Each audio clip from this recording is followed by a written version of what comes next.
지방선거로 전국이 떠들썩하죠. 2014년 6월 4일 밤이 저물고 있습니다. 이곳은 진도 팽목항, 세속이 시간이 비껴간 눈물과 비탄의 땅입니다. 세월호 사고 오늘이 벌써 50일째를 맞고 있는데요. 이곳은 아직도 돌아오지 못한 16명의 실종자를 기다리는 가족들이 머물고 계신 숙소 앞입니다. 곳곳에 켜진 TV에서는 오늘 득표수를 헤아리는 여야의 손익 계산이 한창입니다만 단 한 사람의 국민도 구조하지 못한 정부는 사실상 이곳에서 실종된 상태입니다. 이 투표나 당선 이야기가 마치 팽목항 방파제에서 스님들이 두드리는 목탁 소리만큼이나 멀게만 느껴지는 그런 밤입니다. 이 모든 언론이 개표 방송에 향후 정세 분석까지 그야말로 폭포수처럼 쏟아내고 있기 때문에 저희 고발뉴스는 단 3장의 사진으로 오늘 선거를 정리해 볼까 합니다. 세월호 후폭풍으로 선거 전에 곤란을 겪었던 여당이 돌연 박근혜 대통령을 도와달라는 읍소 카드를 꺼내들었죠.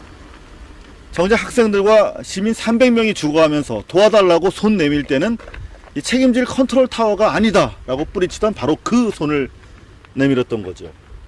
그 손 잡기를 거부한 사나이가 있었습니다. 노동당 김한울 사무국장인데요.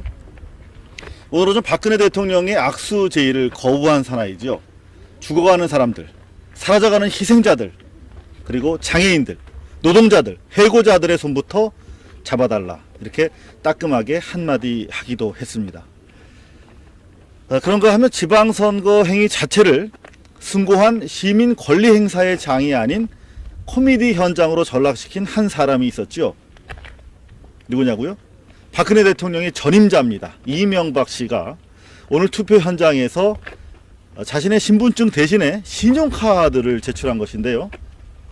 웃프다고는 할까요? 웃기긴 한데 한때 저 사람이 우리나라 대통령이었다는 사실 때문에 가슴이 아파서 웃지 못하는 그런 일도 있었습니다. 이 정도로 오늘 하루 정리해드리고 본론으로 넘어가겠습니다. 그동안 기상 악화가 계속됐습니다. 비바람이 이곳 팽목항에 계속 이어졌는데요. 그 때문에 사흘 동안 중단됐던 실종자 수색 오늘부터 재개가 됐습니다. 언딘과 88 바지선 2대가 사고 해역의 앵커 고정 작업을 마쳤고요. 오늘 밤 물때를 기다려서 잠수사들을 내려보낼 예정입니다. 지난주 용접 작업 중에 잠수사 한 분이 사망했죠. 이 4층 선미에 대한 절단 작업도 곧 마무리된다고 합니다. 거의 일이 마무리되는 상황에서 사고가 났기 때문에요. 곧 마무리된다고 합니다. 저희 고발뉴스가 취재한 바에 따르면 잠수사들의 처우와 안전 문제가 이 부실한 상태를 넘어서 심각한 수준인데요.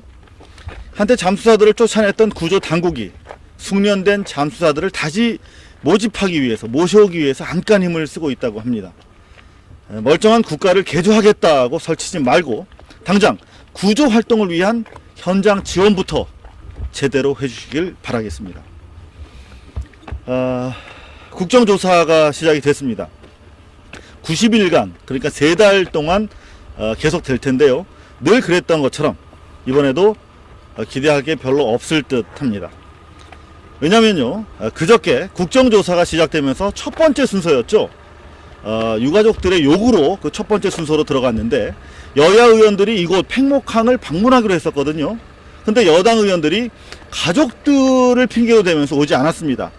세월호 악재가 선거전에서 번지는 걸 막기 위해서 거짓말을 한 것으로 드러났는데요. 이 때문에 시민사회와 유족들은 여야 간의 정치적 흥정 탓에 자칫 시간 끌기로 전락될 수 있는 국정조사보다는 유족들의 참여를 보장한 진상조사위원회 구성을 위한 특별법, 바로 그 특별법 제정에 힘을 쏟고 있습니다. 세월호 사고 가족 대책위 측은 1000만 명을 목표로 서명운동을 벌이고 있는데요. 700여 개 시민단체로 구성된 세월호 참사 국민대책위원회가 가세하면서 현재 100만 명을 훌쩍 넘어선 상태라고 합니다. 길거리에서 서명대를 보시면 많은 참여 바랍니다. 특별법 제정을 위한 서민운동이 전국에서 다발적으로 열리고 있는데요. 많이 좀 참여하셔야겠습니다. 그럼에도 불구하고 국정조사가 최대한 또 활용이 돼야 된다는 지적도 있습니다. 저희 고발뉴스로 친모를 둘러싼 각종 의혹과 제보들이 그야말로 답지하고 있습니다. 합리적 의심에 기초한 의혹들이긴 한데요. 대부분 확인이 쉽지 않은 것들이 많습니다. 승객들을 대피시키고 구조할 수 있는 충분한 시간이 있었음에도 왜 그렇게 하지 않았는지, 왜 선원들만 마치 사전에 약속이나 한 듯이 콕 집어서 먼저 구조했는지, 왜 오렌지색 작업복을 입은 남자를 구하기 위해서 긴 시간을 허비했는지, 또 그 남자는 왜 마스크를 착용하고 있었는지, 그리고 그 사람의 신원은 왜 공개하고 있지 않는지,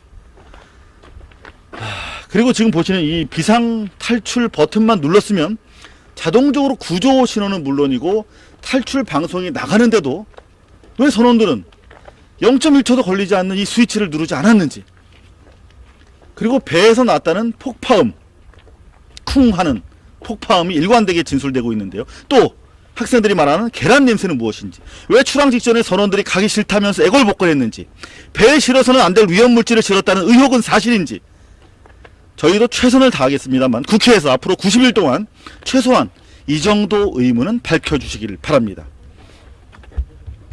특히 많은 분들이 혹시 배에 핵폐기물이 실려 있었던 건 아니냐, 그래서 사실상 구조를 막았던 거 아니냐, 이런 의혹도 제기하고 계십니다. 그래서 저희가 어제 밤새도록 이곳 팽목항 일대를 돌았습니다.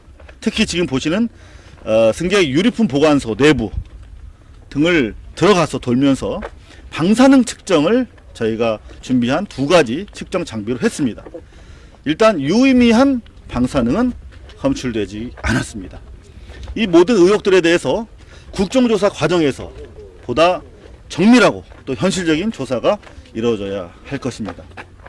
세월호 참사 이제 50일이 지나갑니다. 1000명에 달하는 취재진들이 북적이던 이곳 팽목항, 이제는 저희 보신 것처럼 전경들 외에는 그야말로 인적이 드물 정도로 썰렁해졌습니다. 유가족들이 가장 듣기 싫어하는 말이 이제 그만 울라는 그런 얘기를 합니다. 그만 잊으라 하는 위로가 가장 싫답니다. 가족들은 국민들이 함께 우울해할 필요는 없겠지만 참사 원인을 밝히는 일에 함께 하겠다, 함께 기여하겠다, 이런 말을 듣고 싶다고 합니다. 여기는 팽목항 본항인데요. 보시는 것처럼 팽목과 조도를 오가는 여객선이 이제 운항을 시작했습니다. 운항이 정상화되면서 이제 옛 모습을 찾기 어려운데요. 여기 보시는 것처럼 실종자 16명을 기다리는 촛불만이 이렇게 홀로 밝혀져 있습니다. 촛불의 마음으로 저희 고발뉴스도 함께 하도록 하겠습니다. 세월호 침몰 50일, 진실을 위한 싸움은 바로 지금부터입니다. 진실의 최대 적은 바로 망각입니다. 정부는 망각을 강제할 것입니다. 진실은 침몰하지 않습니다. 단 여러분의 인간적인 기억이 함께 해 주실 때만 그렇습니다. 세월호 사고 50일째, 지금까지 팽목항에서 전해드렸습니다.